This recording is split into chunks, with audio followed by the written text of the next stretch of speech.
Hey everyone, it is Anna the Books here, and today we're going to be talking about my biggest disappointments of 2025, the worst books that I read.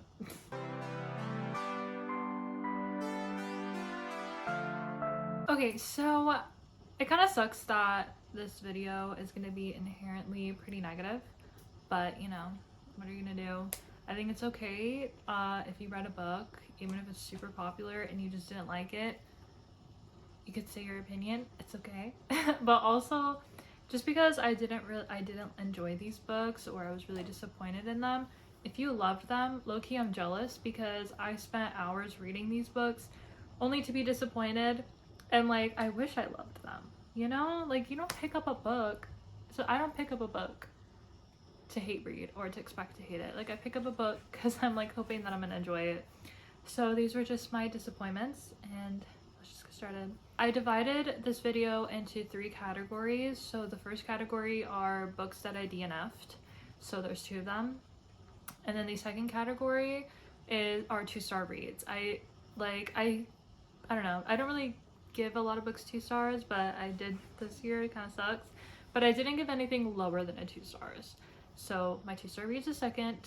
And then the last category are books that I'm just disappointed in. They were books that I was really excited to read, but they ended up just being a disappointment.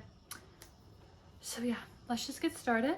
So the first category is DNF, and I DNF'd 2 books this year. The first book that I DNF'd was Everyone in My Family Has Killed Someone by Benjamin Stevenson. I was really excited to read this because of the premise, you know, like it's about this family and you kind of go through each family member and you get the story of, you know, when they killed someone. And there's also like an overarching like modern day time where this entire family is getting together, I think for Christmas, like at a ski resort. But I don't know, it just didn't work for me. I couldn't get behind. I don't know. It just didn't work for me. Like, maybe it was the writing, it was the story, something. I mean, I also was reading this like right when I gave birth, and I don't know. I was probably just like, you know, going through postpartum, not in the right headspace. Like, this just didn't work for me, and I'm really sad about it. So the next book that I DNF'd might be controversial, and that is bless you. Bless you. The Love Hypothesis by Ellie Hazelwood. Don't kill me. I was really excited to read it because, you know, I know that Ellie Hazelwood's main female characters are always in STEM, and they're always like little scientists, and that's me.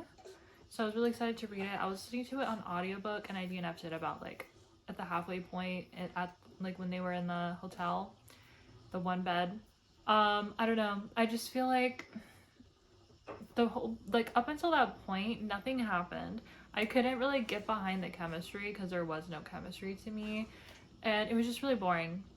And then as soon as I got to like the only one bed, like, I can't do it. Like, you already know when that trope happens, you know what's gonna happen. And I don't know, I just couldn't get behind it. I had to DNF, I'm sorry. So the next category are books that I did finish, but I gave 2 stars. So another controversial one, and that is Funny Story by Emily Henry. Like, I have read other Emily Henrys before. When I was in high school and she was still publishing YA, like magical realism books, speculative fiction, I read them and I loved them when I read these in high school. These are some of my favorite books. But I tried reading her adult, and Funny Story has really high ratings, so I know that it's me and not the book and not Emily Henry, like, and I know that I just can't read from her. Because like, if one of her most popular books has like really high reviews and I didn't like it, I can't. Like, I think that the big thing that really made me not like the book, first of all, I don't know, I guess I didn't really like get them together. Second thing is the mommy and daddy issues. Like, I know it's a real thing and it sucks. And the big thing is talking about your mommy and daddy issues before and after you have like your intimate moment, like literally sandwiched in like you talk about it and a sandwich in between you talking about your mommy and daddy issues. Like how's that, first of all, how's that like sexy to like get to that point? And then immediately right after you start talking about your mommy and daddy issues again. It's like, that's the only thing I remember from the book. I don't remember anything else. It was really forgettable for me. That was like the only thing I remember. And I hated it. I hated that book. I'm sorry. Okay, the next 2-star is this book. It's called The Tatami Galaxy by Tamehiko Morimi. I had like never heard of this book before I picked it up. I was just like at a bookstore and I was like, okay, this looks interesting. I love Japanese fiction and I love like it has like a little bit of a sci-fi element and I liked the cover, but the main character, I can't remember if it was the main character or his friend, but gave really, really, really intense incel energy and I just couldn't. Like, I don't know. Maybe, I don't know. I mean, it's not like a very popular book. I have been seeing it a lot more now, like after I had like read it, and I like had no idea what this was. But next, the last 2-star book that I want to talk about is Maksub by Paulo Coelho. Paulo Coelho wrote one of my favorite books, which is The Alchemist. Look how beautiful this cover is. I got it, like I thrifted it when I was in high school and I read it for my AP Lit class. But this, I thought it was gonna, it said a companion to The Alchemist. So I thought that, you know, it's gonna be some type of like sequel, prequel, something. No, it was just like, you see like this little symbol, like this is like, they're like little snippets. I don't know like what that word is called, but like it's just, this is it. Like, and they're like just random things that they're talking about. Like, and, like it was just like a bunch of like random gibberish. And I couldn't. I was like really disappointed and I gave it a 2-star and I spent $25 on this edition. So, yeah. Okay, and then the last category is low-key the saddest category. Like these 2 books, I'm genuinely very, very disappointed. I'm very sad that I didn't like them. Like these were 2 books that I was really, really, really looking forward to. They just weren't it. And the first one is Wild Dark Shore by Charlotte McConaughey. Like, I read Migrations and Once There Were Wolves. They're literally on my like top favorite books of all time shelf. I loved them. I loved them so much. So I was so excited to read this. And this cover is literally probably like one of my favorite covers ever. It's so beautiful. It's definitely my favorite cover of the year. And I just was so disappointed. Like, her writing is beautiful. Her storytelling, like the way, like how, I don't know. I love her writing and I love like how she includes elements of the environment.